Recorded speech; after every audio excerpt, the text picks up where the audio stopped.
Alors, on est Kaf Gimel Amoudbet, en haut de la page, la Mishnah. On va reprendre Nipol. Nipoul, c'est un oisillon. Animsa Betor Hamishimama. Donc, il est dans les 25 mètres de son pigeonnier. Areu Shel Balachovar, il appartient au propriétaire du pigeonnier. Par contre, Chutz Mi Hamishimama, s'il est en dehors des 50 amot, ça veut dire des 25 mètres, Areu Shel Motzo, il appartient à celui qui l'a trouvé. Donc, ça ne revient pas au Balachovar. Nimsa ben shnei hashovachot, si l'oisillon il est entre les deux pigeonniers, karov les échelons, karov les échelons. Le pigeonnier le plus proche, ça lui appartient. Merza, si c'est moitié-moitié. Il a une patte dans les 25 et l'autre patte dans les 25, shnehem les deux, ils partageront.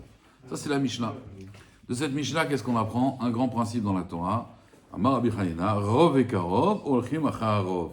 Si j'ai un rov et j'ai un karov, alors encore une fois, le rov c'est la majorité, le karov c'est la proximité, on va d'après la majorité et pas d'après la proximité. Mais encore une fois, que ce soit le rov ou le karov, ça veut dire la majorité ou la proximité, en réalité les deux c'est une force de probabilité. Ça veut dire pourquoi je vais d'après le rov? Parce que le rov c'est une probabilité. La proximité aussi c'est une probabilité. Si je trouve quelque chose à côté d'un endroit, il y a une probabilité plus grande que ça appartienne à ce pigeonnier-là. Mais entre la majorité et la proximité, la probabilité la plus grande, c'est le rov. D'accord? La majorité. Amar Rabbi Chanina, rov et karov olchim achar rov. Va'afalgav, il dit bien que des ruba d'oraita, le rov c'est minatora, vekrova et la proximité c'est aussi d'oraita. Afilu achi ruba adif. Malgré tout, la majorité adif, elle est mieux. Alors, d'où on sait que la proximité c'est Minatora. Mitiv Rabbi Zira, pourtant il y a marqué dans la Torah, quand on trouve un mort entre deux villes, qu'est-ce qu'on fait quand on trouve un mort entre deux villes? On mesure la distance entre le cadavre et les villes. Ve'aya, Aira Kerova et la Halal. Et on a dit, et la ville la plus proche du cadavre, d'accord? Alors il faut d'Afka un mort, quelqu'un qui est mort avec une épée. Hein. C'est pas quelqu'un qui. Ouais. Il faut une personne que. Halal Kherev. Voilà, qui a été assassiné. Ouais, avec l'épée. Avec l'épée. Avec l'épée, ouais. Une mort naturelle, non. Qu'est-ce qu'on fait? Qui c'est qui le prend? Non, on l'enterre, c'est tout, mec mitzvah. Mais il n'y a pas toute la cérémonie. D'accord. Il y a Danou, le Shafachnou et Tadamazé, on n'a pas versé ce sang. C'est le Bedin qui est responsable. C'est le Bedin de la ville la plus proche. La Gemara dit Afalgav de Ika Charité des Nafish Mine. Pourquoi on va d'après la ville la plus proche? On n'a qu'à aller d'après la majorité. Donc j'ai un mort entre Marseille et Aubagne. Et il est plus proche d'Aubagne que de Marseille. Je devrais aller d'après, la Torah me dirait d'après Aubagne, mais non, puisqu'on va d'après la majorité, donc on va d'après Marseille, puisque la probabilité est la plus grande, c'est la majorité, c'est pas la proximité. Sur ça, la Gemara elle dit, Bedeleka, il faut dire dans la Torah qu'ils sont, Rashi dit, ils sont équivalentes. Ça veut dire ils ont le même nombre d'habitants, vous imaginez, trouver un cas pareil. Et la Gemara elle dit, Velizil, Batarouba de Alma, et alors, ne va pas d'après Marseille. Bon, je ne vais pas dire d'après Paris, ça va vexer des gens, mais oui, va d'après la ville la plus grande. Donc pourquoi tu vas d'après eux? La Gemara elle dit Nachenami Beoshevet Ben Harim. Donc la Torah elle parle de deux villes qui sont dans les montagnes, ça veut dire ça se passe en Savoie, et que personne ne passe là-bas, donc il n'y a pas la majorité du monde qui passe par là-bas. Et là, elles sont équivalentes, et à ce moment-là, on va mesurer. Donc vous avez compris qu'un clade Egla ou Fa, ça n'a pratiquement jamais existé en réalité. C'est juste pour t'expliquer que quand il y a un mort, on doit se sentir responsable. Comme avec le Ben Sorer ou Moré. Quand un enfant se comporte mal, il n'y a jamais eu de Ben Sorer ou Moré en réalité. C'est comme aussi avec les villes de refuge, avec celui qui a tué, ou ça où le Kohen Gadol a une responsabilité aussi. Oui, ça oui, mais ça c'est du concret. Moi je vous dis, voilà, finalement, cette Egla Roufa, cette Jémis, ça n'a jamais existé, puisque ce serait vraiment dans un cas vraiment rare entre deux villes qui sont situées dans les montagnes. Donc c'est vrai, ça va nous apprendre le Inyan de la responsabilité. Comme le Kohen Gadol que... Je ne comprends pas le rapport, c'est la génisse, c'est un petit agneau. Non, c'est une vachette. C'est une vachette. Mais quel est le rapport entre la vachette et En fait, c'est un sacrifice. Ça veut dire, elle aurait pu donner du lait, elle aurait pu donner des enfants. Cet homme, il est mort. Il aurait pu lui aussi donner, comme ça il explique le Ben Ezra, une descendance, il aurait pu... Et donc on a tué un potentiel de vie. Donc pour réparer ça, on va prendre aussi un autre potentiel de vie. Et on va, c'est une genre de capara, c'est comme un corban. Le rapport entre les deux, il doit être tué par l'épée. Non, on parle, ça c'est une Zeratakato. Oui, mais là c'est un meurtre qu'il y a eu. Il y a eu un meurtre par l'épée. Mais l'autre, la génisse. Non, ça c'est un pas corban, mal. c'est une C'est un capara. corban. Non, mais Une pourquoi capara. on fait le parallèle entre Oui, les deux parce que aussi on la tape par la nuque, on ne lui fait pas la shrita aussi. Ah, voilà. On ne lui fait pas la shrita, on lui brise la nuque seulement. Et d'ailleurs, on la met dans un terrain, que ce terrain-là, il ne doit jamais donner de fruits, on ne doit jamais cultiver, qu'il n'a jamais donné de fruits. Mais bon, tout ça, c'est une capara, Rabotai. Mais il faut vraiment un cas spécial qu'elle est entre deux villes dans la montagne. Alors, la Gemara, elle dit, Tnan, ni Paul, ni Nimsa. Ok, ok. Les Rami Dachat aussi, ça n'a jamais existé. Non, c'est Choliot. Choliot, ils font, ok, bêta. Bichlal, t'as plus, tu as Shevet Binyamin. Shevet Binyamin, ils ont été massacrés. Bichlal, ils ont très mal tourné, tu te rappelles. Et qu'à Toubéab, finalement, on les a ramenés à Toubéab. La tribu de Binyamin. Omet Agmara, Tznan, Nipol Animtsa, Betoch Hamishimama. Un oisillon qui se trouve dans les 50 amot, donc dans les 25 mètres. On a dit à Réou chez le Balachovar. Va Falgav Deika Charité de Nafeshmine. Pourquoi tu me dis, quand il est dans les 25 amot du pigeonnier, on va d'après le pigeonnier. Si tu me dis Rov et Karov, on va d'après le Rov. Alors même dans les 25 amot, ça ne devrait pas appartenir au propriétaire du pigeon, ça devrait au pigeonnier, ça devrait appartenir à qui? À celui qui l'a trouvé. À celui qui l'a trouvé. La Gemara elle dit Bedeleka. Non, il n'y a pas de pigeonnier plus grand. La Gemara elle dit Achim, Asefa Chutz Michamishimama. On a dit ici, il est en dehors des 50 mètres. Ariou Shel Motsao. Veilika Vadaim Maou Nafal. Toi, tu m'as dit, en dehors des 50 amot, ça appartient à celui qui a trouvé. Mais s'il n'y a pas d'autre pigeonnier, c'est Vadaï qui vient du pigeonnier. Donc, alors la Gemara elle dit non. Achab Bemaskinan Bemadeda. En fait, c'est un oisillon qui sautille. Un poussin qui sautille. Et alors? Et la Gemara, elle a un principe. Amar Marouva Bachama. Kol Amededa. En Mededa Yoter Michamishim. Un oiseau, il ne peut pas sautiller plus que 50 amot. C'est son maximum. Il ne peut pas aller plus loin. Donc, comme il ne peut pas aller plus loin, ça veut dire que c'est sûr que ça m'appartient. Maintenant, en dehors des Chamishim Amot, s'il est en dehors, c'est que c'est sûr qu'il ne m'appartient pas. Comprenez? Pourquoi la Gemara prend le cas d'un petit oisillon? Qu'est-ce qu'elle veut nous apprendre avec le oisillon? Non, c'est un cas par rapport parce qu'on parlait des pigeonniers. Donc on parle, si maintenant on a trouvé un pigeon dans les 50 amot, la Gemara dit même en dehors des 50 amot. La Gemara dit non, on parle ici d'un nipol, ça veut dire c'est un petit oisillon. Donc c'est pour m'apprendre en fait, si vous voulez, les probabilités. Quelle probabilité j'utilise? Que j'utilise le rov, la proximité, le karov, ou alors la majorité. C'est pour trancher ce din. D'ailleurs la Gemara elle dit, un oisillon il ne peut pas marcher plus que 50. Donc si je fais une enquête, je dis, il est en dehors des 50. Oui, mais il n'y a pas d'autres pigeonniers. Ça veut dire, vous êtes maintenant, vous marchez, vous voyez un oisillon. Moi, à l'époque, ils mangeaient les pigeons. Okay, maintenant, on voit un petit pigeon. Est-ce que je peux le prendre pour moi? Ah, il y a un pigeonnier. Tu vas dire, bah, ça appartient au pigeonnier. Je te dis, non, pas forcément. S'il est en dehors des 50 amot, il a 60 amot, ça t'appartient. Pourquoi? Parce que s'il venait du pigeonnier, il n'aurait pas pu arriver jusqu'ici. D'accord? Donc, on se base sur Sechel la Torah, sur le Rov. Pas sur la proximité. Il y a encore des Marocains qui font les pigeons. Qui mangent encore les pigeons? Ouais, tu manges toi les pigeons? Non, alors, nous on mange pas, mais c'est pour une autre raison. Moi, je pensais que c'était les coquelets, les Tunisiens, ils ont mangé ça. Non, il y a plein de gens qui mangent des pigeons, mais nous on n'en mange pas. Non, mais c'est vrai, il y en a qui mangent des pigeons. Il y a une recette avec le pigeon, oui. C'est ça? Oui. Mais nous on n'en mange pas, dans la famille on mange. C'est ça. Je ne sais plus comment ça s'appelle. Tu sais, pour une occasion, vous faites le pigeon. Une occasion particulière, un pigeon aux amandes, ou je sais pas, il y a une. Alors, je sais qu'il y en a qui mangent, mais nous on n'en mange pas. Ah, les Tunisiens, ils mangeaient. Parce que coquelet. c'est au datitro. Oui, c'est pas pareil. Non, c'est un coquelet. Oui, coquelet. parce C'est qu'on. pas pareil. Oui, mais attends, Plus les pigeons. remontez l'histoire. Pourquoi il y a Seudat Titro? C'est à cause de qui? À cause du trop. Oui, non. Razak.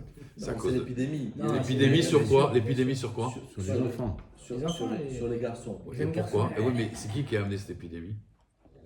Les pigeons. Je crois que ils étaient malades et je crois qu'ils ont mangé du pigeon et c'est le pigeon qui les a soignés. Non? Non, oui. Ou c'est le pigeon qui a amené l'épidémie? Non, Je sais non, qu'il y a une histoire avec Je sais pas. Moi, je suis allé chercher cette affaire-là. Razak. Vraiment. Ouais, Parce que ouais, je suis allé très très loin pour savoir s'il y avait une maladie génétique qui touchait que les garçons. Parce que j'ai pas compris pourquoi les jeunes garçons et pas les jeunes filles étaient touchés. Donc j'ai pas trouvé la réponse. Oui, mais vous Alors, savez comment cette épidémie elle est arrivée? Non, les pigeons, en fait, ils les mettaient sur le ventre.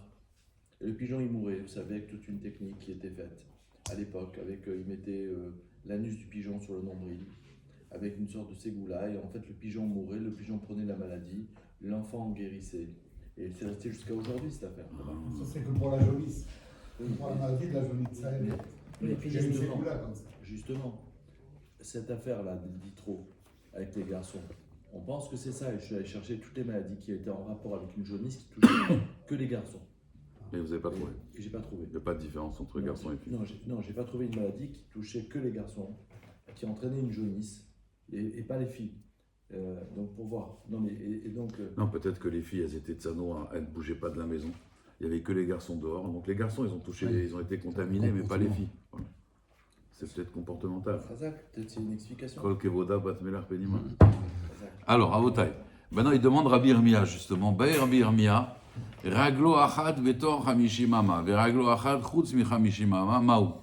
Si l'oisillon, il a une patte à l'intérieur des hamishimama et une patte à l'extérieur des hamishimama, quel est le deal? Ouais. Qu'est-ce qu'on fait? Ça appartient à qui? Alors la Gemara, elle dit Ve'alda afkiu le Rabbi Irmia mi bemidrasha. Quand il a posé sa question, on a pris ce Rav et on l'a jeté du Beth Midrash. On lui a dit dégage. On l'a jeté. Il y a des gens, des fois, ils vont poser des questions. Il y en a un, bon, je ne vais pas dire son nom. C'est pour ça Voilà, que- on peut le prendre et le jeter du Beth Midrash. Pendant le cours, parce que- On l'a jeté du Beth Midrash, Rabotai. Et il faut Et pourquoi on l'a jeté du Beth Midrash? Parce que c'est une question, Quoi? un problème, un problème. C'est pas grave. Et alors? Oui, c'est pas Attendez, Mechila. La Gemara. La Gemara dans Ktubot, des fois, elle a posé, il y a plein de fois dans la Gemara, on pose des questions improbables. Je vous donne un exemple. Et alors, il y a pas de On a dit, voilà, et quelqu'un qui est Boel et Tatsmo, c'est impossible. Quelqu'un qui va se faire une relation lui-même, est-ce que ça s'appelle Mishkav Zacho? Est-ce que ça s'appelle l'homosexualité ou pas? Et la Gemara dit, mais c'est impossible. Je dis, oui, mais on demande. Ça veut dire, c'est des questions théoriques. Non, ça ne peut pas arriver. Mais c'est des questions théoriques. C'est un pour savoir. Voilà. Alors là, c'est pareil. Il a dit, elle a une patte ici, elle a une patte ici. Elle a une patte ici, dans les 50, et une patte là. Qu'est-ce qu'il y a? Ça peut arriver. Bah, pourquoi on va le jeter comme ça? Puis on est en démocratie, non? Quand même, on peut. Alors, le tirout, ce qu'on a vu, c'est Tosfot. Et Tosfot, bon, il y a un pshat du Ben Ishraim, ça prendrait trop de temps. Bah, attachez, on le fera bientôt, un matin. On fera un de ces quatre, ce pshat du Ben Ishraim qui explique en réalité pourquoi les 50, pourquoi un pied ici et 50, Ramishim Sharibina. Enfin, il y a tout un inyan. On a un pied ici, un pied là-bas. Bon, il y a de la profondeur. Hein. Mais juste, Rabbi Noutam, il dit parce que les midot de la Torah, elles sont claires, les midot des Chachamim. On te dit pas plus que 50 amot. Lui, il a voulu être Mezalzel. Genre, est-ce qu'il a un pied là ou un pied là? Ça veut dire que les midot des Chachamim, elles sont pas claires. On t'a dit, elle peut pas dépasser 50. Donc, me dis pas maintenant, elle a un pied ici ou elle a pas un pied ici. Et la maille, si elle a un pied dehors, c'est qu'elle vient de dehors. Parce que de l'intérieur, elle pourra jamais avoir un pied à l'extérieur. Donc, c'est Mezalzel, on l'a jeté parce qu'il était Mezalzel. Mais Midat Rachamim. Exactement. Donc on l'a pris, on l'a jeté. Elle était pour la marloquette, elle n'était pas le chef. Alors, Hazak, il y a Khatam Sofer, j'ai vu, il dit non, en réalité, vous savez pourquoi il a fait ça? Parce qu'il étudiait avec Rabbi Zira. Et Rabbi Zira, c'était quelqu'un de déprimé. Ouais. Et il ramène des rayot que Rabbi Zira, des fois, il était triste et tout. Et Rabbi Ramia, lui, il voulait le réjouir. Donc c'était comme un genre de, voilà, les blagues de l'époque, voilà. Mais les Chachamim, ils n'ont pas apprécié. Ils ont dit non, toi tu dégages, tu t'en vas d'ici. Mais ils ne voulaient pas être mes alzheimer. C'est celui qui est revenu, il est mort, il est revenu. Nachon, mais il avait. Il a eu quelque chose d'extraordinaire. Nachon, mais après il est resté là aussi. Hein. Il est resté là au Rabbi Zira, avec Rabbi Yochanan. Mais vous voyez que quand même, l'autre, il a manqué de respect au Rav, il l'a tué. C'est quelqu'un de. Alors Rabbi Irmia, il voulait toujours le détendre. Mais les Chachamim, ils n'ont pas apprécié. Ils ont trouvé ça comme un zilzoul, donc ils l'ont jeté au Beth Midrash. Il y a la Gemara dit Tashma, viens, écoute, Nimsa ben Shne Shovachot. Si le pigeon se trouve entre deux pigeonniers, encore une fois, Karoblas Deshelo. Donc on a dit le plus proche des pigeonniers, c'est lui qui le prend. Va'afal gav dechad menayu nafish michavre. Donc encore une fois, toi, tu me dis que la majorité, c'est une plus grande probabilité que la proximité. Pourtant, on voit qu'un pigeon qui se trouve entre deux pigeonniers, d'accord? On regarde le pigeonnier le plus proche. Non, tu devrais regarder le pigeonnier le plus nombreux, puisqu'on va d'après la majorité. La Gemara, elle fait une okimta, ils sont équivalents en nombre. La Gemara, elle dit Veizil bataruba de alma. Pourquoi tu ne vas pas d'après la majorité du monde? Et donc, si tu vas d'après la majorité du monde, donc il ne doit pas appartenir aux deux, il doit appartenir, il est Efker, il appartient au monde entier. La Gemara, elle dit Achab et Maaskinan, ici, de quoi on parle? Bejvil shel keramim. D'accord? On parle en fait dans des chemins de vigne. De imita de maalma ate, kevan de medade lo matziate, de kol de medade, veada chazele lekane medade, viilo lo medade. Je vous explique. On parle en fait d'un pigeon, un oisillon qui se trouve dans des chemins de vigne. Alors il faut savoir, on avait dit qu'un petit pigeon, il peut marcher 50, oui, mais 50 amotes. Mais en réalité, c'est seulement à condition qu'il puisse voir son nid, ça veut dire son pigeonnier. S'il ne peut plus voir son pigeonnier, il s'arrête. C'est-à-dire c'est comme un enfant, il marche sans qu'il voit sa mère, d'accord, il est en confiance. Dès qu'il voit plus sa mère, il s'arrête. Un oisillon, c'est pareil. Donc, comme on est dans des chemins de vigne, qu'il y a plein on va dire, d'arbres, de vignes, il ne voit pas son pigeonnier. Donc, il ne va pas aller loin. Donc, c'est sûr qu'il ne vient pas Mirouba de Alma. Et là, soit il vient de ce pigeonnier, soit il vient d'autres pigeonniers. Mais dans un chemin de vigne, c'est impossible qu'il vienne du monde. Pourquoi ? Parce qu'il n'aurait pas fait autant de distance. Un pigeon, il a ce qu'on appelle l'instinct de survie. Et donc, c'est comme nous, des fois, quelqu'un il peut s'écarter, mais il voit quand même toujours, vous voyez, voilà, il a quand même des repères. Quand il voit plus ses repères, il s'arrête. Il a sa base. Exactement, il a sa base. Quand il a plus ses repères, il s'arrête. Il peut pas. Comme un soldat. Il faut qu'il retourne à la base. Exactement. Il sent qu'il s'est un peu trop écarté. Il dit oula, là c'est Elul Rabotai. Elul. On va revoir le pigeonnier là. On s'est écarté, on revient. Alors on met Agmara. Amar Abaya Fanan Amin Tanina. Dame. Alors Rabaye maintenant il ramène une preuve. Écoutez bien. Rabaye il ramène une preuve justement que Rov c'est mieux que Karov. Pourquoi ? Dans la femme. D'accord ? Dans la femme. La Gemara, elle dit Dame, chez Nimsab et Prosdor, donc du sang qui se trouve dans le couloir. Ça, c'est littéralement. Sfeko Tame, chez Reskato Minamekor. Afalgav Deika Alia de Mekarva. Je vous explique. La femme, en fait, l'anatomie de la femme, c'est quoi ? La femme, elle a du sang maintenant dans le prosdor. Prosdor, c'est le couloir. Donc vous avez le couloir. Maintenant, dans ce couloir, il y a du sang. Ce sang-là, soit il vient du mécor, de l'utérus. Donc ce sang-là, il est tamé, parce que tout ce qui provient de l'utérus est tamé. Quand il sort, bien sûr. Quand il sort, tout ce qui vient de l'utérus est tamé. Soit il vient de la alia. La alia, c'est un autre conduit, où le sang, il peut aussi se déposer dans ce couloir. Donc vous voyez, vous avez deux entrées. Vous avez l'utérus, et vous avez aussi ce qu'on appelle la alia. C'est un genre de conduit au-dessus de l'utérus, mais qui est plus proche du couloir que l'utérus. C'est plus proche. Donc en proximité, le sang est plus proche de la alia. Seulement quoi ? Seulement, il y a plus de sang où ? Dans l'utérus. Dans ce conduit, il n'y en a pas beaucoup. Bidouk. Mais si ce sang, il vient de la alia, la femme, elle est pure. Même si elle voit du sang, c'est du sang pur. À l'époque, les chachamim, ils savaient reconnaître entre du sang qui vient de la alia et du sang qui vient du mécor. Aujourd'hui, c'est terminé. On a perdu cette kabbalah.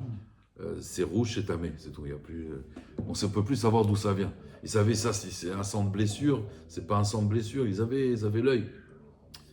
Mais à l'époque, déjà, même Rabbi Yochanan disait, moi, j'ai plus l'œil, je ne peux plus avoir. Ils arrivaient à voir tout. Ils voyaient une personne, ils disaient, celui-là, c'est un mamzer. Celui-là, c'est un ben nida.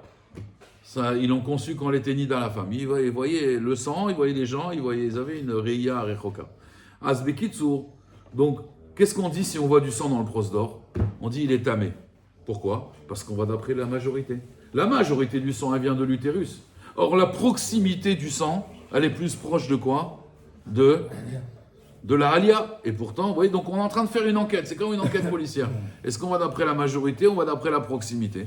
On voit dans la Torah qu'on va d'après la majorité et pas d'après la proximité. Donc, Amar Abaye, on a enseigné aussi dans Nida, Dam Shimsa et Prosdor, Sfeko Tamé, on a un safek s'il est tamé. Et pourquoi on dit safek tamé ? Chez Cheskato Minamekor. Va Falgav, et bien que des Ika Alia, il y a le conduit de la Alia, des Mekarva qui est plus proche du couloir, quand même, qu'est-ce qu'on dit, Rabotai ? On dit c'est tamé. Amar les Rabba, il lui a dit, Abaye, t'as pas, c'est pas une preuve ça. Parce que Rov ou Matsui ka Amarta, Verov et Matsui li ka Mandeama. Ici, il y a deux Mahalot. C'est la majorité du sang, il est dans l'utérus. Mais en plus, Matsui, ça veut dire, c'est quoi qui est fréquent en général ? La femme, quand elle a ses règles, ça vient de l'utérus. Donc, c'est la majorité du sang dans l'utérus. Mais en plus, c'est le sang qu'on va tout le temps voir. Du sang de la Alia, c'est très très rare qu'il y ait une fuite de la Alia. Vous voyez ? Moi, j'ai là, c'est pas qu'on rentre dans un cours d'anatomie. J'ai du mal à comprendre le sang de la Alia. Parce que soit, bon, je ne vais pas rentrer dans des détails médico-techniques, mais soit il y a une blessure au niveau des grandes lèvres ou des petits cœurs, soit il y a du sang qui vient de l'urètre, qui vient de la vessie. Ça peut arriver, une petite une infection urinaire qui fait c'est pas le même sang. Soit c'est du sang qui vient parce qu'il y a eu pour une femme qui est. D'accord, mais il y a un conduit. D'accord, mais il y a un conduit. Non, mais je veux dire, d'où ça vient, quoi. Je veux dire, après l'anatomie, c'est l'anatomie. Non, je vois oui, pas- mais dans l'utérus, avant que ce soit dans le prosdor, dans le couloir, je vous montrerai la photo.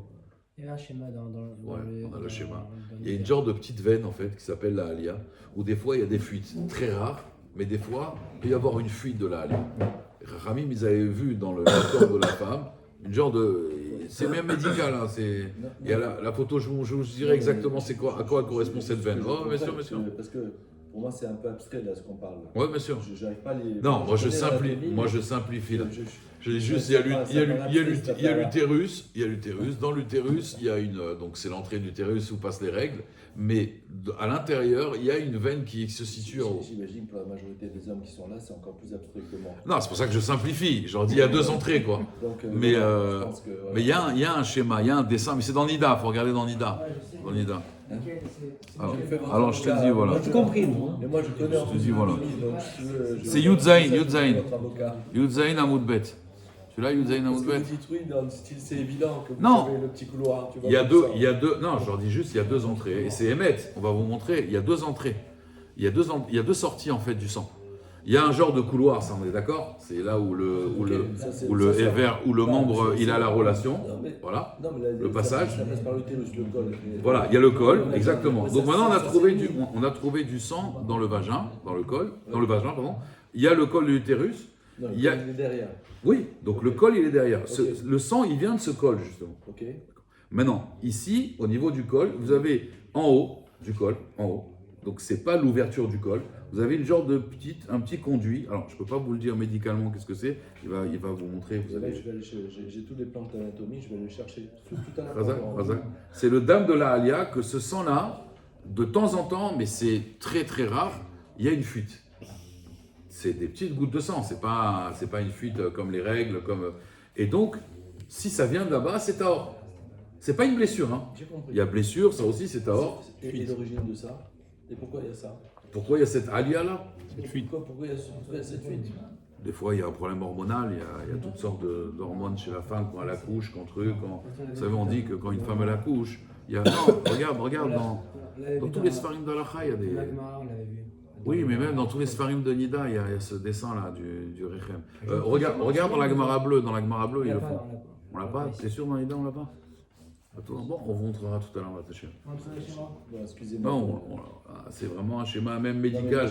moi, si je comprends pas, J'avais même au début, vous savez, j'avais été voir comment il s'appelle, le docteur Amar, justement, pour lui demander des précisions par rapport à la Alia, au truc, et il m'avait fait même le même schéma qui avait marqué dans la Gemara, Ah oui. il m'a fait le même schéma, ouais, D'accord. avec la Alia. Donc je vous montrerai, Hachem, le conduit de la veine.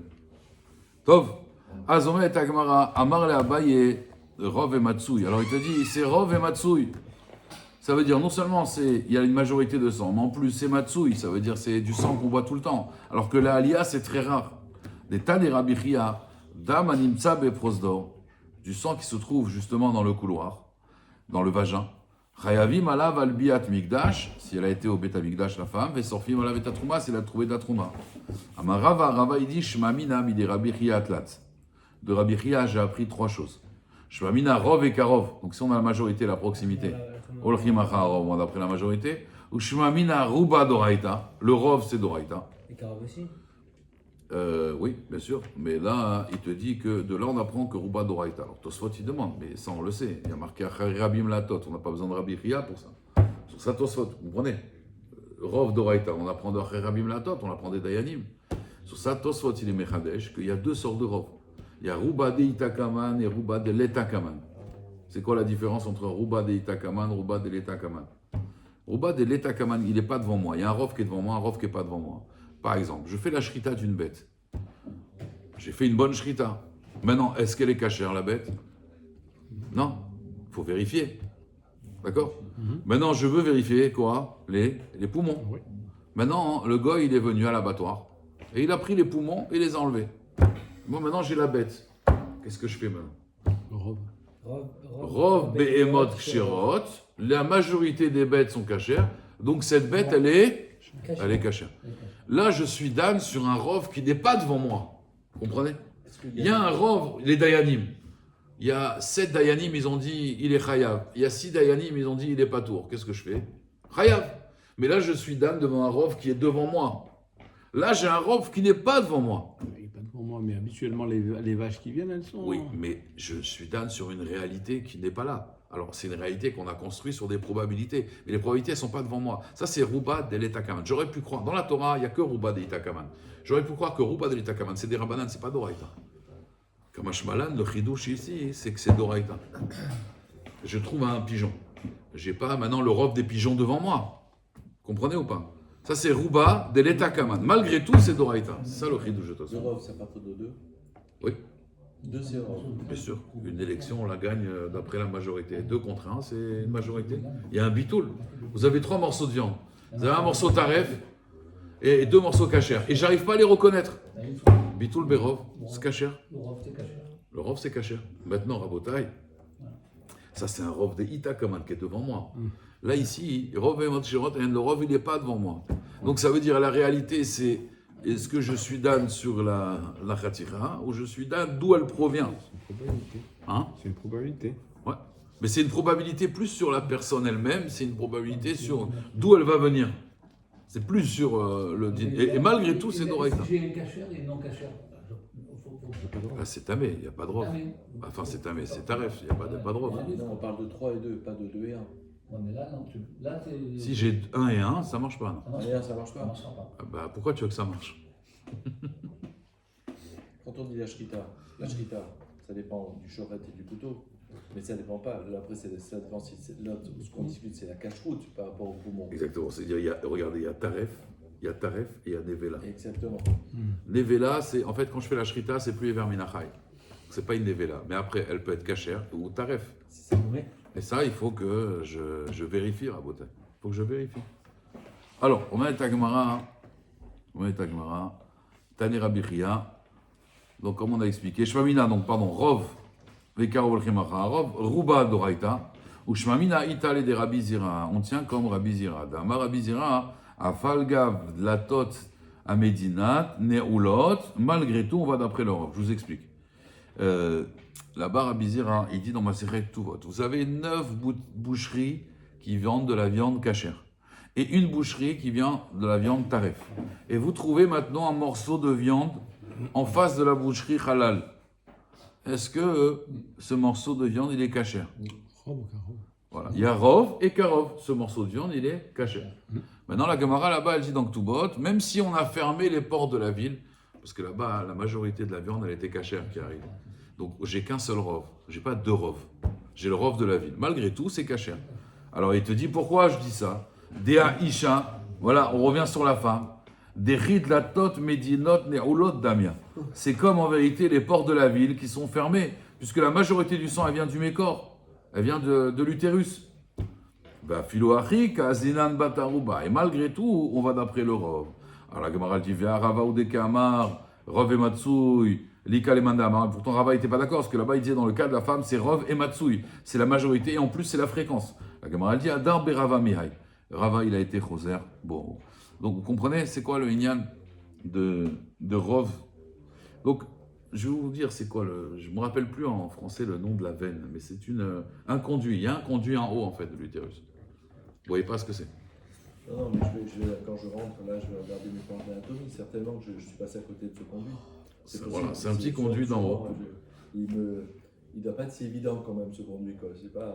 Alors oui, c'est pas fréquent d'avoir du sang par ce conduit, mais il y a une possibilité que des fois il s'ouvre. De toute façon, si c'est marqué dans la Gemara, c'est qu'on va le trouver. Non mais je l'ai vu en plus... Si le Marie vous a confirmé... Oui, donc, Nahon. Et j'ai vu même plein de fois des photos, des photos d'utérus pour voir exactement Bidou comment ça sort et tout. Non, mais sûrement.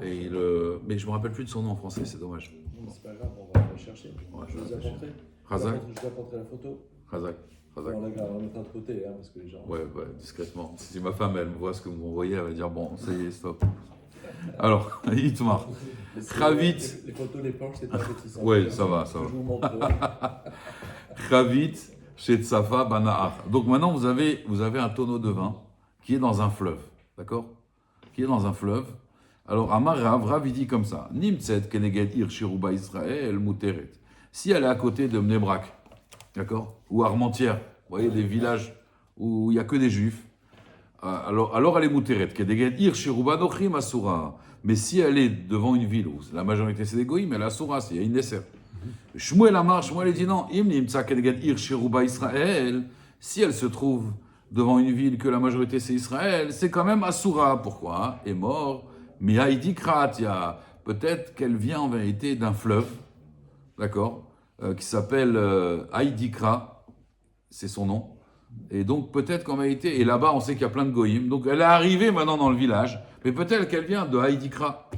Alors la Gemara elle vient, apparemment, donc c'est ça la marloquette, les Ma'abé des Rabbi Chaïna kamiflagé, des Mar Itlé des Rabbi Chaïna, un il tient Rov et Karov, on va d'après le Rov, d'accord?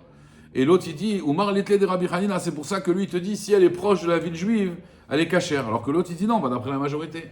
La Gemara dit l'autre, des Kula Alma Itlé ou des Rabbi Chaïna. Les deux, ils sont d'accord avec Rabbi Chaïna, que Rov et Karov, on va d'après le Rov. Ve'achab et Maïka Miflagé, ici c'est notre marloquette. Des Marsavar, des Imita, des Maïdi Kraate, à couler ou Pachere Ave Madbele. Tu dis non, c'est sûr que là c'est Karov. Pourquoi? Elle ne peut pas venir des Goïm, elle ne peut pas venir du Rov à Alma. Pourquoi? Parce qu'avec les courants qu'il y a et les rochers, et la fonte des neiges aussi, c'est sûr que si elle venait de chez les Goïm, elle aurait déjà été coulée cette ravite, elle aurait été cassée. Ou Marsava, Kharifa, Denar, Anakid, Vatelot, il dit non, des fois la force du courant, elle arrive à projeter très loin un tonneau, et c'est possible qu'il est arrivé de la ville des Goïm jusqu'à la ville des Juifs. Donc c'est pour ça que Rav il permet, et Shmuel il interdit. La Gemara dit Aou Chatzva de Chamra, donc c'est pas un problème de Rov et Karov. Aou Chatzva de Chamra, il y avait une fois une cruche de vin, des Shtakar Bepardesia de Orla. Donc on a trouvé une cruche de vin dans un verger, mais de Orla. C'est-à-dire qu'il n'y avait pas encore les 3 ans. C'est 2 ans, la vigne, on n'a pas le droit de prendre les raisins, c'est Orla. Et on voit dans la vigne un fût de vin. Est-ce qu'on a le droit de le boire ou pas? La Gemara dit, Shari Ravina, Ravina il a permis. Ah, peut-être ça vient de Orla. La Gemara dit, Lema Mishum de Savarle Rabbi Hanina, parce qu'il pense comme Rabbi Hanina, que Rov est Karov. Il est Karov de la vigne, mais le Rov du vin, il n'est pas Orla, la majorité du vin, il n'est pas Orla. Est-ce que donc ça veut dire qu'il pense qu'on va Michalina? La Gemara dit non, Shane Atam. Di Maganev Mine Itzu et Bega Velo Mitzne. La Gemara dit si il y avait un voleur qui avait pris ce raisin-là pour faire du vin, il l'aurait pas caché dans la vigne. En général, quelqu'un il cache rarement son vol dans l'endroit du vol. Et il y en a des spécialistes, mais en principe, quelqu'un qui vole quelque chose, il le laisse pas à l'endroit où il a volé. Mais la Gemara dit Vanemile Chamra. Mais ça, c'est seulement si c'est du vin. Aval Inve Matzne. Mais si c'est du raisin, alors c'est possible, il y a un sac de raisin, c'est possible que des fois il cache à l'endroit où il a volé. Anezike de Chamra, des Shtaker Bekoupaï. Donc quelqu'un qui trouve du vin dans une vigne d'un Israël, Charine ou Rava. Rava, il pense que c'est permis. La Gemara elle dit les masses, l'eau savoir les Karabi Chaïna, parce qu'encore une fois, il y a Rov et Karov. La Gemara elle dit Shane Atam, des Rouva, des chauffeurs israéliens. Non. La différence, c'est que la majorité des Juifs qui faisaient le vin, c'était des Yehudim. Ce qui c'est chauffré yaïn. Vanemile berarve, aval bezoutre. Ça c'est quand c'est du vin qui est épais. Non, pas épais. C'est des grands fûts. Aval zoutre, mais des petites, je sais pas moi, jarres de vin. Et mort, mais au vrai drachim nafoul. Peut-être c'est tombé des gens qui sont en village, en passage. Vei karavrevé ba'adayou. Mais s'il y a des grands fûts en même temps que les petits, il est mort be'evrour et ave manre. En vérité, ça vient de la même personne, et donc c'est sûr que c'est cachère. S'il y a des petits fûts avec des grands fûts de vin, là c'est cachère, parce qu'on a une chazaka que ça vient, les deux ils viennent ensemble. Donc Rabotai, ça c'est Rov ve Karov. Donc si on vous pose la question, Rov et Karov, on va d'après quoi? Hein? Le Rov. On va d'après le Rov, exactement. Alors je vous ai dit, je vous répète le chidouche de Rabbi Nathan Beshitz qu'une fois le curé il a dit au roi, il y avait le curé, il y avait le roi, il y avait Rabbi Nathan Beshitz, il a dit voilà, moi j'ai une question à lui poser. Si vous ne me répondez pas, je vous convertis toute votre communauté de force. Il a dit d'accord. Il a dit dites-moi, c'est qui la majorité dans le monde? La majorité, c'est des chrétiens ou des juifs? Il a dit c'est des chrétiens. Il a dit alors il faut aller d'après la majorité. C'est marqué dans votre Torah. Hein? C'est marqué dans votre Torah, il faut aller d'après la majorité. Le piège. Alors Il y a la réponse qu'il a donnée. Alors, il a donné 2 réponses. La première réponse qu'il a donnée, c'est quand on va d'après la majorité, c'est quand on a un doute. et qu'on n'a pas de doute. On ne va pas d'après la majorité. C'est vrai. On a quelque chose, on ne sait pas d'où il vient. On va d'après la majorité. Est-ce qu'on a un safek? Il n'a pas pu au roi cette réponse. Voilà, il a dit comment? Nous, on ne doute pas. Bon, deuxième réponse, il lui a fait comprendre, en fait, qu'on va d'après la majorité des gens intelligents, pas des abrutis. Ça va moins lui plaire. C'est encore plus difficile. La deuxième. Vraiment, c'est là, pour la prouver, alors c'est pas évident de prouver ça, ouais, parce qu'il faut leur dire, c'est en fait, vous êtes des idiots, mais comment leur dire ça? Parce que tu vois, il y a l'Assemblée nationale, tout ça, bon voilà, c'est une majorité. Majorité de quoi? De Ahmad. Mamash. Mais la première réponse, elle est logique. Elle est logique, voilà. Mais la deuxième réponse, alors il lui a dit, écoutez, moi je vais vous répondre, mais la première chose, vous prenez sur vous que tout ce que je dis vous attestez. Ils ont dit d'accord, on va faire une expérience. Mais vraiment, tout ce que je dis vous attestez jusqu'au bout, d'accord? Ils sont sortis, le roi et le curé. Ils sortent, et là, bon, bien sûr, le roi sort, le grand curé sort, le grand rabbin sort, il y a toute la ville qui sort. Donc il y a 3000 personnes. Et d'un coup, le rabbin, il dit, oh, regardez dans le ciel, ce cheval, mais il est magnifique, regardez. Roi, vous le voyez? Ah oui, oui, je le vois, il est obligé. Le curé, ah oui, il est magnifique, splendide. Et là, les gens commencent à dire, ouais, il est tout blanc. Et là, les gens, ils commencent à voir un cheval dans le ciel. Et puis, à un moment, vous le voyez, ouais, vous le voyez. Toi, comment tu le vois? Il y a 3000 personnes. Oh, incroyable, un cheval dans le ciel, incroyable. Le force de la persuasion, la force sociale. Tu vois. À un moment, il a dit, bon, est-ce que vous voyez quelque chose, roi? Maintenant, dites la vérité. Il dit, je vois rien. Le curé, je vois rien. Il a dit, voilà votre majorité. Vous comprenez?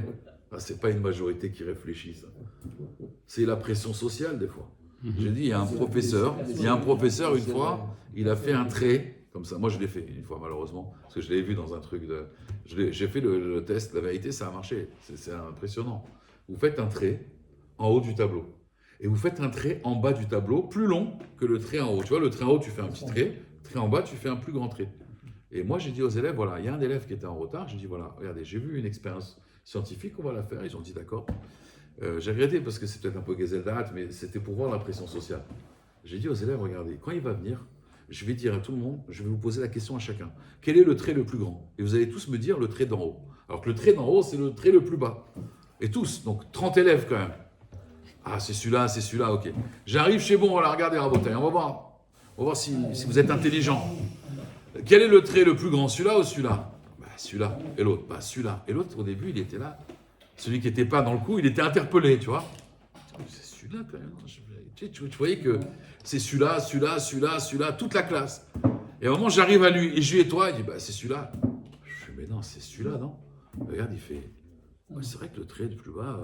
Bah, alors c'est celui-là ou c'est celui-là? Et tu vois, tout le monde, mais non, elle dit, non, c'est celui-là. Je dis, mais la pression sociale. Donc ça, c'est pas un rov, Rabotai. Ceux qui réfléchissent avec la pression. Alors la majorité des gens, ils ne réfléchissent pas. Après, à un moment donné, Ils sont dans le... Voilà. Ils réfléchissent pas. Ils sont dans la pression sociale. C'est dans le troupeau. Ce qu'on appelle l'instinct grégaire. D'accord? Ils sont dans le phénomène de troupe. Ils réfléchissent pas, les gens. Ils réfléchissent pas. Et il y en a plein, même dans la politique, on leur dit des choses, mais vraiment au contraire. Et pourquoi ils y croient quand même? C'est bête, c'est idiot, ça veut dire. Mais c'est le corps du rov. Ça se trouve à l'endroit pour tout. Pour La manipulation. aussi pour la politique, pour la... Ouais. Mais la force, et ça donc c'est pas du rov, Rabotai. On va parler du rov, c'est un rov intelligent. Top, Razak, comment Exact.